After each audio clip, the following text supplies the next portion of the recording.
Hello, everybody. Welcome to Calf Kick MMA Pod. We are the Calf Kick Bros, and we are here to talk some MMA. I am Jamie. On the other side of the screen is Creole. Creole, what's happening? Hello. This is the podcast where this conversation was going to happen anyway, so we've decided to start recording it for your viewing pleasure. Mm-hmm. And last night we watched some fights, man. It was UFC Vegas 22, Brunson versus Holland. And initial thoughts, Creole? Um, Good night fights. yeah, it was a pretty good night. Twitter hated the main event. Bunch of Um, KOs. yeah, like it was a great set of fights. I really enjoyed the prelims. Prelims been great the last like four cards, Yeah. which which is not usually good for the main card. Usually spells, but then there's KOs on the main card as well. Just everybody knocking out everybody. It's a good time Mm-hmm. when you get a couple of underrated cards and they live up to the hype, or they make their own hype and then live up to it. But yeah, let's get straight into it. Our main event was Derek Brunson and Kevin Holland. Big mouth Kevin Holland talked a bunch. Derek Brunson did what he did and was the spoiler of the night, ending Kevin Holland's hot streak. Initial thoughts? Um, I couldn't tell if Twitter hated wrestling or just Derek Lewis. I mean Derek Brunson. Yeah, I Uh, think that is just kind of the hype Holland had been generating. Talking he does, the exciting 2020 he had, ending it mhm. by KO and Jacare. He was just on a roll, so I think a lot of people were behind him, and Derek Brunson just completely shut his game down. Yeah, it was great. I super enjoyed it. Just it was. I definitely understand it being like overwhelming. It's definitely an overwhelming fight. Um, Yeah. just it was just stand up when the minute it would be a stand up fight. Yep. Holland was winning. Holland was Uh, easily winning the stand up, pretty much. but but he was just going in striking and leaning forward right into takedown. Yep. I Like think big underestimating Holland did of Brunson. He had said the Jacare fight was a much harder fight. And, he was overlooking Brunson from the pre fight interviews and stuff. And can't do that. Brunson's been here a while. Brunson has a complete game and the size difference, too. Brunson looked, he was jacked. Holland, more of a lean, rangy fighter. Very tall, taller than Brunson, but once they started grappling and clinching, the size definitely came into effect. yeah. Um, like I said, I think the second it was second or third round where Brunson had like 4 minutes of uh top position, and altogether I think every round was at least like 2 to 3 minutes of Brunson just dominating top position. It was Yeah. just Once it was wow. once Brunson got him to the ground, I mean, he was just dominant. Just muscled him around. Was an advancing position, going for submissions, arm triangle attempt, Kimura attempts, really just putting the pressure on him on the ground. And Holland just didn't have an answer. He's got to fill some gaps in his ground game instead of just trying to punch out of it like he did with Jacare. Yeah, but first round, Kevin Holland went for a high knee or a head kick and Yeah, immediately slipped. And I immediately. thought Yeah, that was going to be the end of the fight right yeah. there. Brunson tapped him up a couple times after the slip, pursued him to the fence. Yeah, Uh, and after that, it was just Brunson on him, like relentlessly on him the whole yeah. entire first round. Collins. Holland's two highlights of the fight was he rocks Brunson in the third, I believe, and then I think was the fifth round he gets a takedown and celebrated the mess out of it. He was real happy with himself about the takedown. He didn't just celebrate; his team celebrated. Like it was like a moral victory for like Yeah. everybody. No, we did it That was again. also Yeah. that was also the first time Brunson had ever been taken down too. Yeah. He said in the pre-fight he wanted to take him down and get that achievement. He got that at least. I mean, that's about all he got from this fight was that takedown.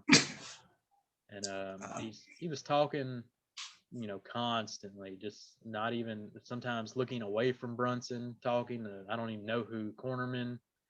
He was talking. Khabib. He was talking to Khabib a lot. Yeah, If you looked on Twitter, real weird. Khabib was giving him advice. Khabib recorded some of the advice he was giving him. Really? Yeah. I didn't see that. Well, Khabib was giving him advice. Holland's got to have the skills to use the advice, and there's obviously some holes in his game he needs to fill with wrestling, jiu-jitsu. Striking's real good. He's definitely, top 5 strikers in the division and hits, like a Mack truck. But holes in his game, big time. And Derek Brunson exposed those holes, was the spoiler, and a crafty veteran, grinded out the decision. I liked it. It was a good fight. Yeah. I like seeing the vet shut down a up and comer, and especially a dominant, 5-round decision. It seems like Holland did squeak out a round. I don't remember which round that was, but I'm confused about that too. That they said Holland won. it must have been the round he rocked him. Yeah, I guess so. But I had it like on my scorecard, I had Brunson winning all 5 rounds. Yeah, me too. Me as well. Even when he rocked him, it wasn't, a full knockdown. It would be counted as a knockdown because his hand touched the ground. From what I think Bisbing said that. So Bisbing, was like it was a knockdown, and Brunson controlling the rest of the round though. But I'd give it to Brunson for surviving and then controlling, and I think that was the arm triangle round as well. He almost caught him in an arm triangle. So the arm triangle is just as close of a finish as Brunson getting dropped, and then the wrestling kind of gives the rest of the round to Brunson. So I have Brunson winning all 5 myself. Also, I didn't realize how much of a vet Derek Brunson was. When they showed the promos, he has a win over Chris Leben. Chris Leben hasn't been in the UFC in like 10 it years. showed the Chris Leben highlight for a second, and I was like, Brunson's been around a long time. Yeah, he is a vet, a real, hard-nosed veteran in the division. Tough to beat at any given time. Yes, it was. You think the UFC is going to do him any favors? You think he gets a number 1 contender fight next? Or you think they continue to match him up with these up-and-comers until he loses? So, Dana White didn't do the post conference. No, yeah, and Brunson said that was because he was mad. Yeah. Brunson says, they're not really on his team, and he just continues to shut down their up-and-coming fighters. Also, post-fight. In the 5th round, Dana White left. Really? Yeah, Dana White got up and left in the 5th round. He was very upset. Wow. He left in the 5th round and said that reminded him of a boxing match, which was Lewis versus McCall. Lennox Lewis. He said that Lennox Lewis versus McCall had like a mental breakdown and just stopped fighting, and that's what he felt. Headline that he said Holland had a mental breakdown. I don't think so. I think he was just confident that in his one-hit ability, and that he was going to connect sooner or later, and got to those championship rounds and just wasn't as conditioned as he thought to be able to handle those rounds. This is going to be a learning lesson for him. He's got to focus. He's got to step his game up, fill some holes, and he'll be back. What'd you think of the last like 12 seconds of the fight when Holland just like walked away? What'd you think about that? Nothing much. Just the end of the fight. He knew he wasn't gonna be able to knock him out. It's just over. A lot of it was over. It's just over. A lot of people were getting on about like giving up the last 12 seconds, and I was like, he's 5 rounds down. I was like, unless he was waiting for Brunson to run at him, and he can get a quick KO. But I was like, he was trying to, if anything, get Brunson to. He knew Brunson used to have tendencies where the old Brunson would have ran at him. For sure. Yeah. The new Brunson is just a veteran. He just knows how to win, knows what to do. and has a complete game. And Holland has learned that he does not have a complete game. There are levels to this, and he needs to slow it down, stop talking a little bit, and put the pressure on guys. Yeah, but it seems like that's his whole entire like stick is that Yeah, it seemed like he was being more of his character in this fight than he was trying to win the fight. And it was a strange fight, but it's still a pretty good fight. mhm. Yeah. Just What do you think's next for these individuals?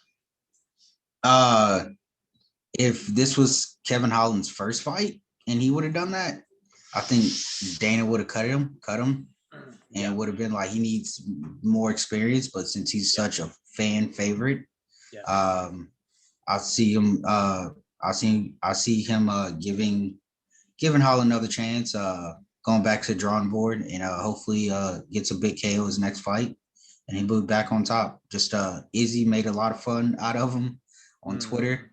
I bet. Just but yeah, like he wanted to fight Izzy, except like he definitely needs to get those holes in his game and like become a bet. Izzy's gonna tear him up. Like Yeah. You can't look away and talk to a corner man standing across from a dangerous striker like Izzy. mhm.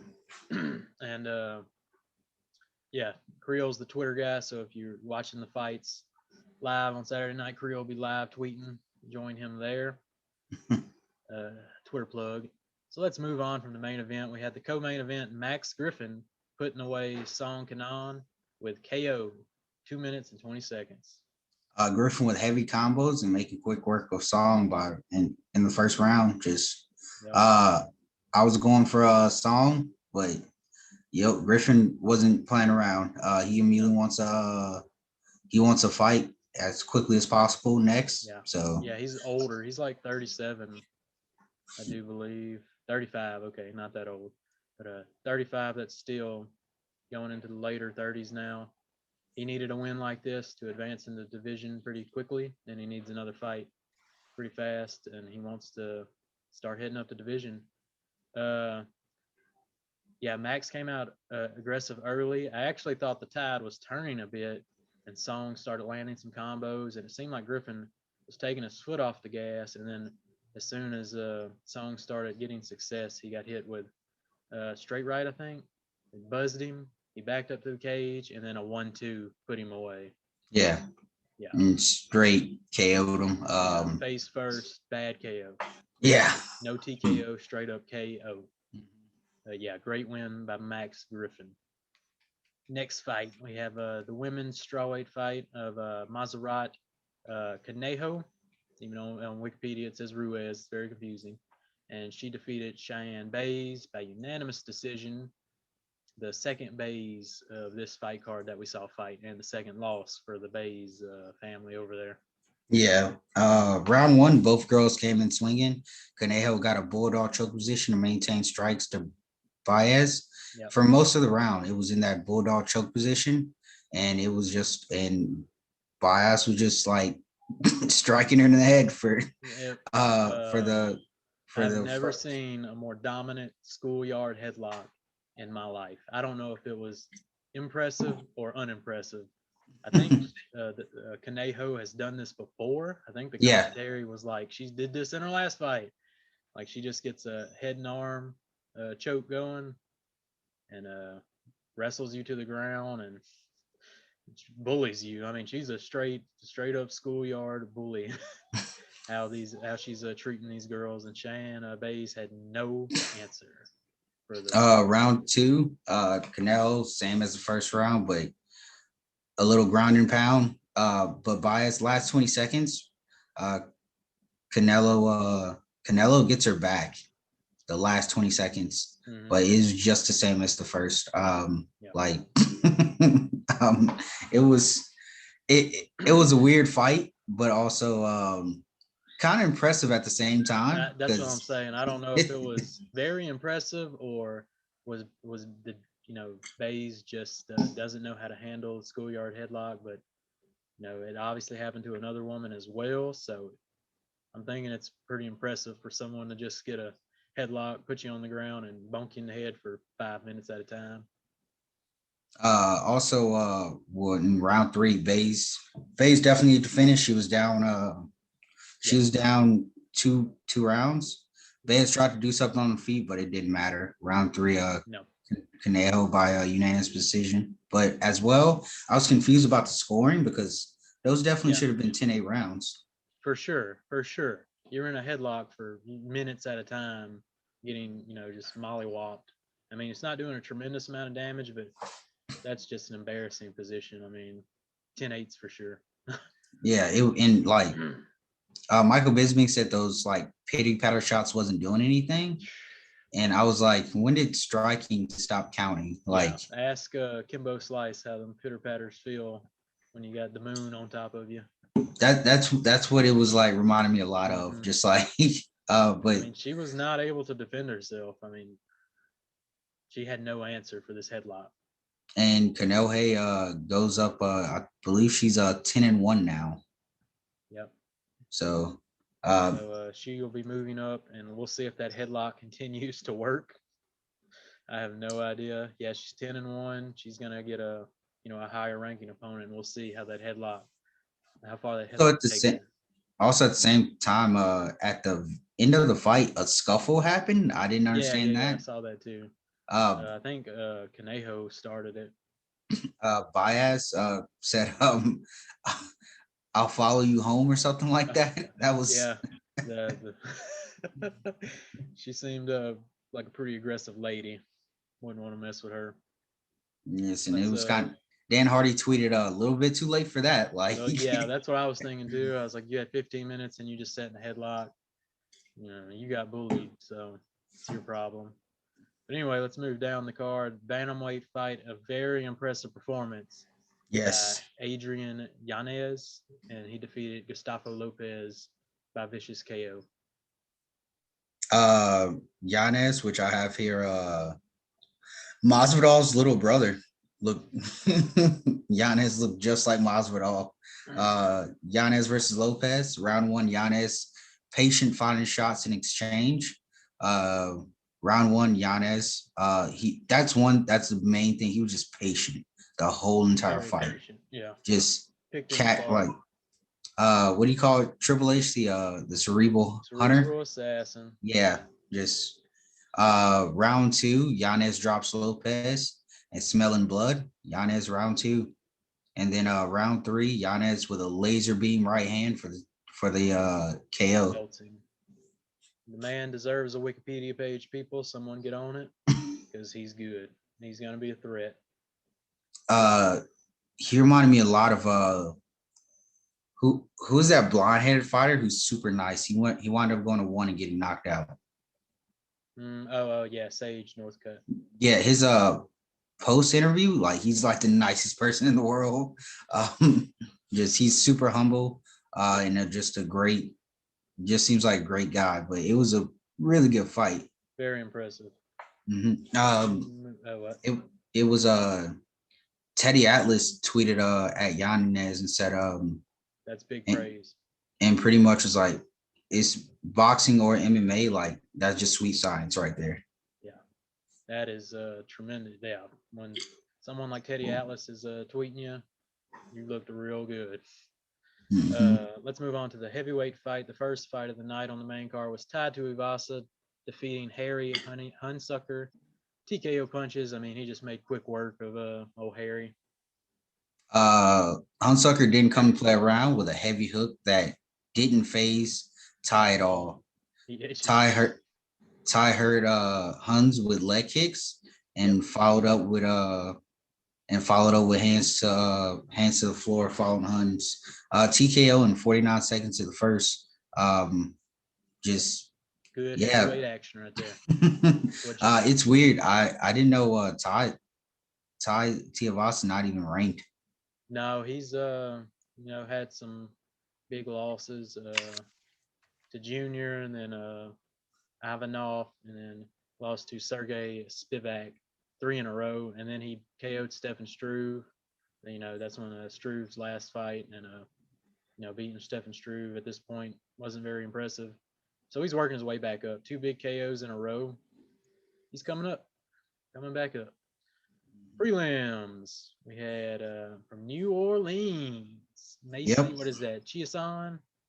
Uh, Chason? Chase on. Chason, yeah. Versus she defeated Marion Renault. Big win. Uh, I was super surprised by Renault. She's 43 years old. Mm-hmm. Mm-hmm. Yeah. And Jason's the Ultimate Fighter winner.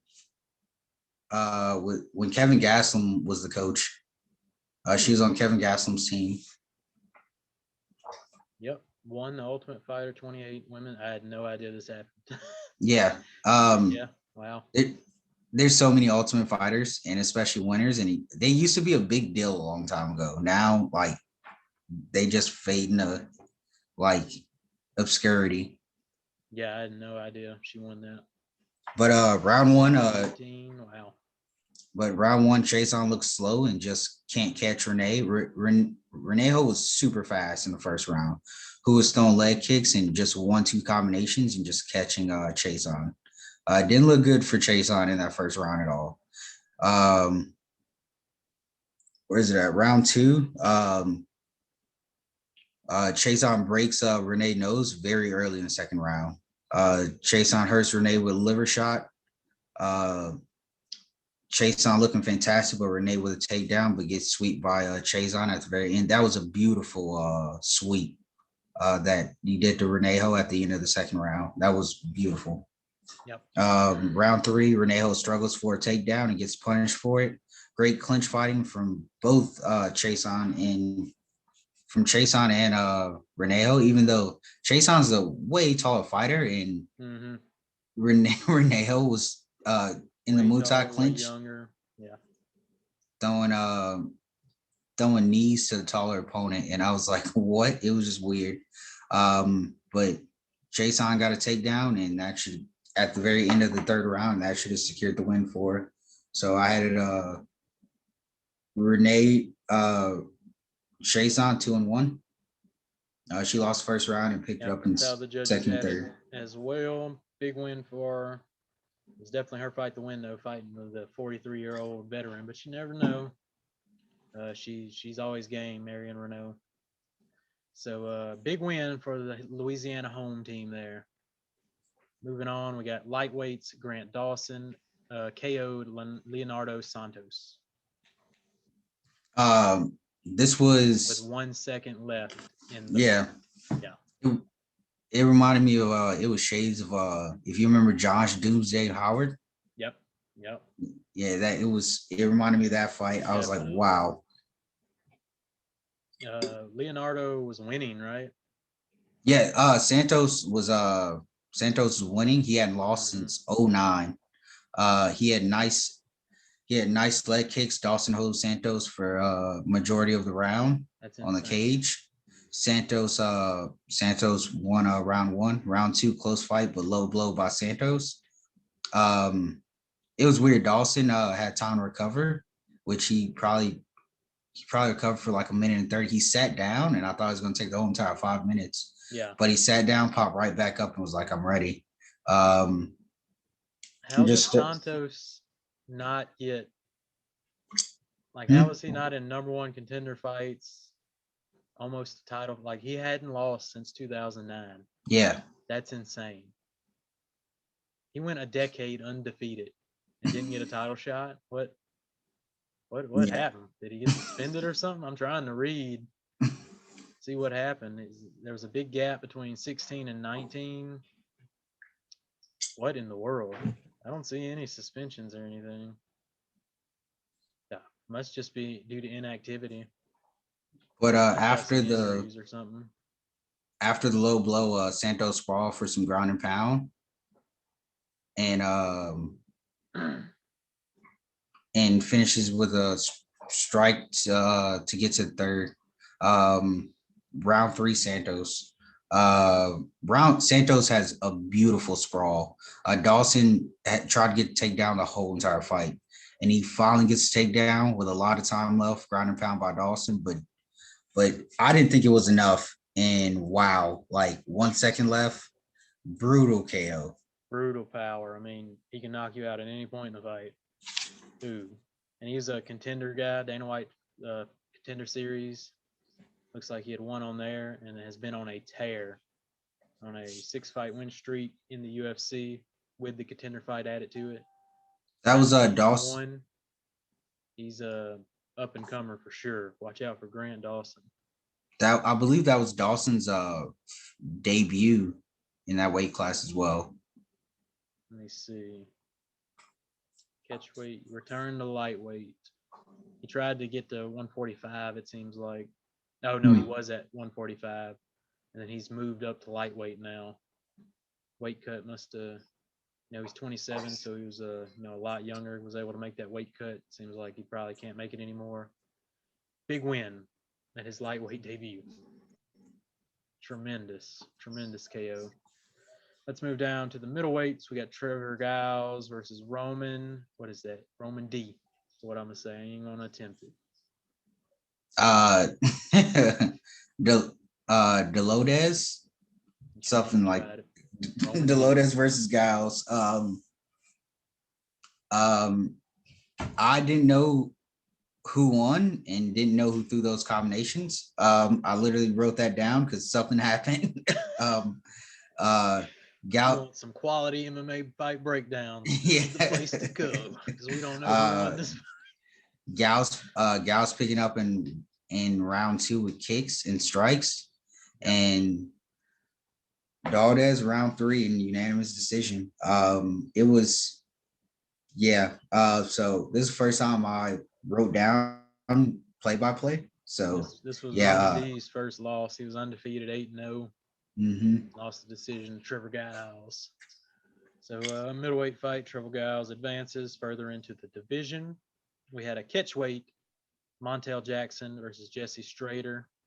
Montale melts him pretty quickly in the first round. What you got?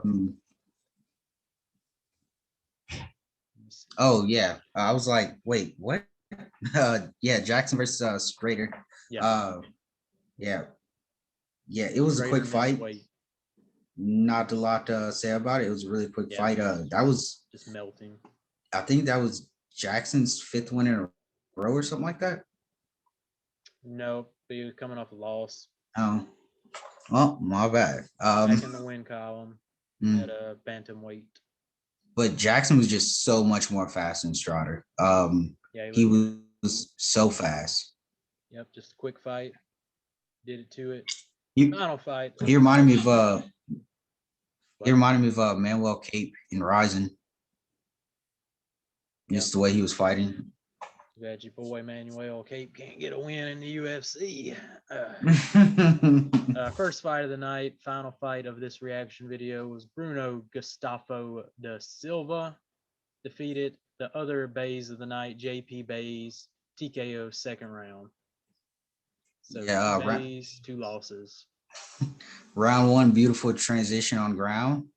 Nice clean strikes from Silva. Round 2, Silva KO Bias's heart. Bias pretty much got dominated, but I mean, he had a lot of heart. He stood up, kept fighting, and just got floored the last strike, and it was pretty much TKO. But Silva really needed a win. He was coming off of a no contest and 2 decision losses, but it's flyweight, so you're going to get plenty of chances down there. And a big KO at flyweight moves you up the rankings faster. So big win from Bruno da Silva. Yeah, it was weird. There was no fight of the night, but there were like 4. No, yeah. There was performances of the night were Max Griffin, definitely earned that. Adrian Yanez definitely earned that. Grant Dawson and Bruno da Silva. Yeah. So all the KOs except Tai Tuivasa got performance of the night. Messed up. Poor Tai. and Tai Tuivasa had the fastest KO. But obviously not the most impressive. So I'd have gave him a bonus. They could have threw a bonus at him. They should have. Other guys beat no Wikipedia names. He beat a no Wikipedia guy. So just throw him in the performance of the night if you're going to do 4 anyway. But it was all around great card. Just fun night of fights. It just sucks that the people, the majority of people hated the main event. So Yeah. Holland got exposed. Had some big holes in his game. Talks too much. Don't talk to Khabib. Talk to your coaches. Brunson moves on. Hope he gets a number one contendership fight just for being a veteran and shutting down all these newcomers or these up and comers. He's shut down like 2 in a row now. Let's go check out his record. So a 4-fight win streak, shut down Kevin Holland and Edmund Shabazian pretty decisively. yeah. So he's got to fight the winner of Whitaker and Gastelum, and I think the loser, Kevin Holland, should fight the loser of that. Which is, Gastelum. But so yeah, unless the UFC forces Izzy to fight the winner of that, and then Brunson might fight the winner of Till and Vittori. But the way Izzy's talking, he really wants the Darren Till. Yeah. And would rather want the winner of Till Vittori than Gastelum Whitaker. Yes. Very strange. That's all I got. That's all you got. What you got? You got anything else to say about this card? Not much. Yeah, great card. I really enjoyed it. It was fun live. Night of fights. And next Saturday we got a big one. UFC 260 heavyweight showdown. If you want to see us preview that card, that was yesterday's episode 4. It's on YouTube, Spotify, Anchor, Pod. Working on iTunes. I think we gotta get enough episodes. It should be this episode or next week's episode should get us on iTunes. We'll see. I don't know how it works, but eventually we're gonna get on iTunes. Awesome. Yep. And any last words, Creole? Plug Twitter. Yeah. This is where you plug Twitter. Sweet. Follow us on Twitter at Calf Kick MMA Pod. Yep. Where I live stream all the fights. That's right. And somehow always miss the main event. I watch the main event. I completely forget that Twitter exists when the main event starts. Yeah, he's concentrating people, but Creole live tweeting on every fight night. Catch him there. Catch us on the YouTube. Like, subscribe, follow on Anchor, Spotify, eventually iTunes. All right. That's all we got. Calf Kick Bros are out, and Calf Kick MMA will see you next week. Bye. Game day, buck, go boom. Okay.